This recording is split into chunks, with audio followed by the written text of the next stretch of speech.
पोषक वातावरणामुळे तुरीचे पीक सध्या बहारात आले असले तरी अलीकडील वातावरणातील बदलामुळे या बहरलेल्या पिकावर अळीचा प्रादुर्भाव झाल्याचे चित्र दिसत आहे। त्यामुळे परिसरातील शेतकरी सध्या तुरीवर कीटकनाशकांची फवारणी करण्यात व्यस्त आहेत। पावसाळ्यामुळे खरीप हंगामातील पिकांना बसलेल्या फटक्यामुळे शेतकऱ्यांची आर्थिक स्थिती डळमळीत झाली होती। त्यामुळे आता तुरीच्या पिकांकडून शेतकऱ्यांना काही प्रमाणात दिलासा मिळेल अशी अपेक्षा होती। उंबरठा बाजार परिसरातील शेतकरी विविध पिके घेतात, त्यात तुरीचे पीक महत्त्वाचे आहे। नगदी पीक म्हणून शेतकऱ्यांनी सोयाबीनची पेरणी केली होती, परंतु सुरुवातीपासूनच निसर्गाच्या प्रकोपामुळे उत्पादनात मोठी घट झाली।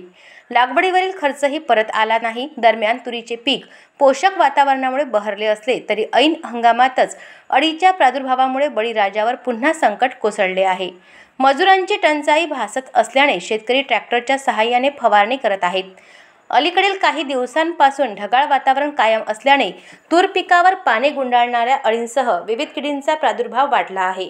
त्यामुळे पिकांचे नुकसान होत आहे।